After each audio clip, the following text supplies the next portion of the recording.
अस्सलाम वालेकुम। तो कैसे आप लोग? आज के हम इस वीडियो में सीखेंगे स्नैपचैट का जो अकाउंट है ये कितने डिवाइसेस पे लॉगिन है, ये हम कैसे चेक करते हैं। आज के हम इस वीडियो में ये सीखेंगे। तो चलिए शुरू करते हैं। सबसे पहले हम स्नैपचैट को ओपन करते हैं।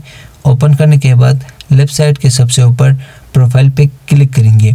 प्रोफाइल पे क्लिक करने के बाद राइट साइड के सबसे ऊपर सेटिंग के बटन पे क्लिक करेंगे। सेटिंग के बटन पे क्लिक करने के बाद हम नीचे थोड़ा सा स्क्रॉल डाउन करेंगे। स्क्रॉल डाउन करने के बाद सेशन मैनेजमेंट का एक ऑप्शन शो होगा, यहाँ पे हम क्लिक करेंगे। क्लिक करने के बाद आपको दो ऑप्शंस शो होंगे। फर्स्ट ऑप्शन एप्लीकेशन सेशन और दूसरा ब्राउज़र। एप्लीकेशन पे ये आपको दिख रहा है कि सोनी एक्सपीरिया XZ3 और ब्राउज़र पे विंडोज़। ये जो सोनी एक्सपीरिया ये मेरा अपना मोबाइल है और ब्राउज़र वाला जो विंडोज़ नीचे दिखा रहा है ये मेरा अपना लैपटॉप है। तो इससे ये पता होगा कि मेरा अकाउंट सिक्योर है या नहीं। तो आप ऐसे इन्फॉर्मेशन वीडियोस चाहते हैं तो मेरा चैनल को लाइक करें, सब्सक्राइब करें। Thank you.